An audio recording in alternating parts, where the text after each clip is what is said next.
Hi viewers, welcome to our channel. ప్రస్తుతం మనతో పాటు భరద్వాజ్ గారు సీనియర్ జర్నలిస్ట్ ఉన్నారు. వారితో ఒకసారి మాట్లాడదాం. సార్ నమస్కారం సార్. నమస్తే.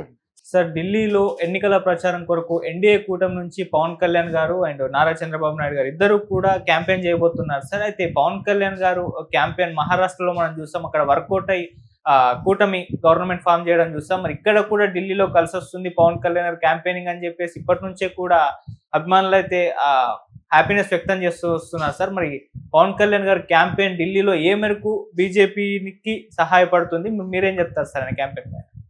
అంటే తెలుగు ప్రాంతం నుంచి ఉన్నవాళ్ళు అన్ని చోట్ల ఉన్నారు, అక్కడ ఉన్నారు, ఢిల్లీలో కూడా.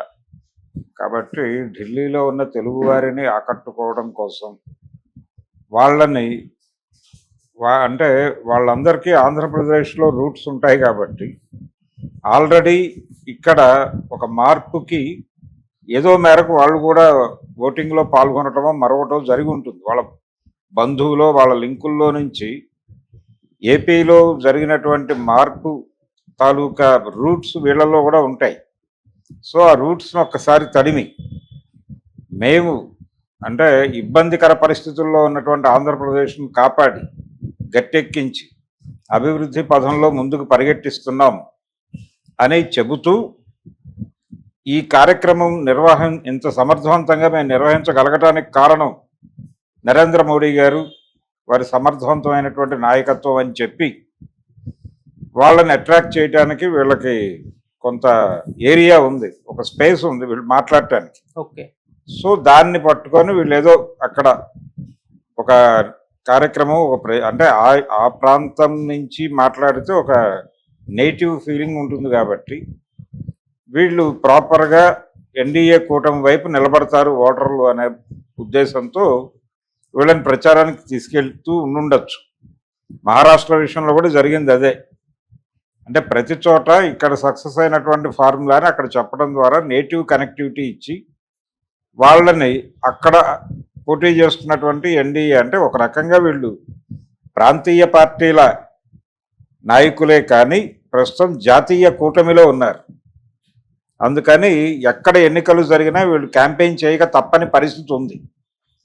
గతంలో ఎన్టీ రామారావు గారు కూడా అప్పుడప్పుడు జాతీయ క్యాంపెయిన్లు చేసేవాడు. ఆయన ఎలా చేసేవాడు అంటే ఆయనకున్న ఎజెండాలో భాగంగా జాతీయ పార్టీలకు వ్యతిరేకంగా ఆ ప్రాంతంలో ఉన్న ప్రాంతీయ పార్టీలను గెలిపించడం కోసం వెళ్ళి జాతీయ పార్టీలకు వ్యతిరేకంగాను ప్రాంతీయ పార్టీ అధికారంలోకి ఉంటే తాను చేస్తున్న కార్యక్రమాల గురించి అక్కడ చెప్పడం ద్వారా వాళ్ళని అట్రాక్ట్ చేసే ప్రయత్నం చేసేవాడు.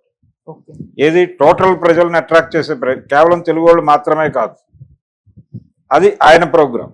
వీళ్ళది అలా కాదు, వీళ్ళది టోటల్గా తెలుగు వాళ్ళని అట్రాక్ట్ చేసే ప్రోగ్రాం.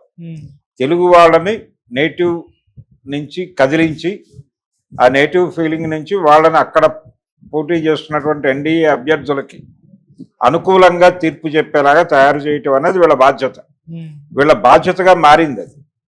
ఎందుకంటే వీళ్ళు జాతీయ కూటమిలో భాగస్వాములు కాబట్టి వీళ్ళని ప్రాంతీయ పార్టీల నాయకులుగా చూడలేని పరిస్థితిని కల్పిస్తుంది బీజేపీ. సో బీజేపీ ప్రోగ్రాంలో భాగంగా వీళ్ళు వెళ్తున్నారు తప్ప వీళ్ళకేమీ వీళ్ళ ఉత్సాహమో వీళ్ళ వ్యవహారమో కాదు. ఇంకొక విషాదకరమైన పరిస్థితి ఏంటంటే ఓటర్లని బేఖాతరు చేసి యాంత్రిక విజయానికి కూడా పాల్పడుతున్నటువంటి ఒక సందర్భం ఉంది. తాంత్రికము యాంత్రికము రెండూ నడుస్తున్నాయి ఎన్నికల్లో. ఓటర్ రహిత ఎన్నికల దిశగా ప్రపంచం నడుస్తోంది. అందుకని ఇక్కడ కూడా వీళ్ళకి కూడా అంటే మీరు పాయసంలో గరిట్లాంటి వాళ్ళే అని కూడా చెప్తారు. వీళ్ళకి మీరు వచ్చి ప్రచారం చేస్తారు అంతే. ఇప్పుడు ఏదో మహారాష్ట్రలో గెలుపుకు పవన్ కళ్యాణ్ని సింబల్గా మార్చడం అనేది వాళ్ళు అంగీకరించరు. కేంద్ర నాయకత్వం డెఫినెట్గా అంగీకరించదు. ఇది ఒక ఆటలో ఎన్డీఏ గెలుచుకున్నటువంటి గేమ్గా మాత్రమే చూస్తారు తప్ప ఇది ఏ వ్యక్తికో సంబంధించింది కాదు. అది ఎన్డీఏ విజయమే. పవన్ కళ్యాణ్ వెళ్ళటం వలన అక్కడ విజయం సాధించారు ఇవన్నీ కాదు. కాబట్టి ఇప్పుడు ఢిల్లీ క్రీడలో ఈయన వెళ్ళినా కానీ అది కేవలం ఈయన అభిమానులు జన సైనికులు ఇంటర్నల్గా మాట్లాడుకోవడానికి బాగుంటుంది తప్ప, ఉత్సాహంగా మాట్లాడుకోవడానికి బాగుంటుంది తప్ప ఓపెన్గా మాట్లాడే పరిస్థితి కాదు. ఓపెన్గా మాట్లాడితే వాళ్ళు సీరియస్గా తీసుకుంటారు. కేంద్ర నాయకత్వం. ఇది మా డిజైన్లో భాగంగా మీరు వస్తున్నారు. చంద్రబాబు కూడా క్లెయిమ్ చేసుకోవడానికి ఏం లేదు అక్కడ.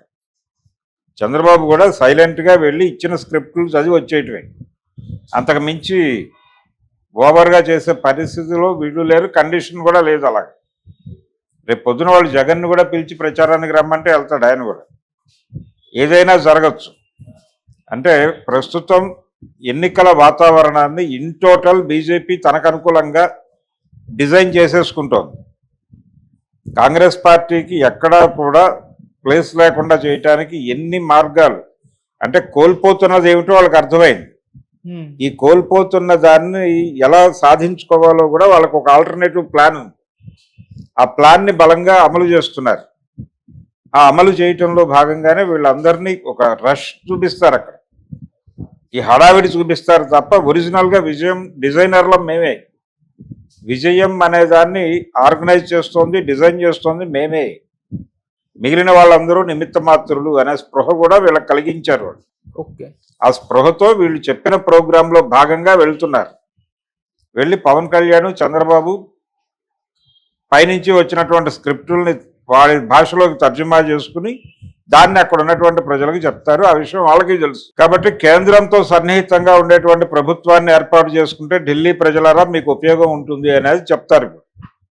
చెప్పడం ద్వారా కేజ్రీవాల్కి కొంచెం ఇబ్బంది. అంటే కేజ్రీవాల్కి అనుకూలంగా ఉన్న తెలుగు ఓటర్లని ఇటువైపుకు డైవర్ట్ చేయడానికి ఒక ప్రయత్నంగా వీళ్ళు ఉపయోగపడాలి. అంతే.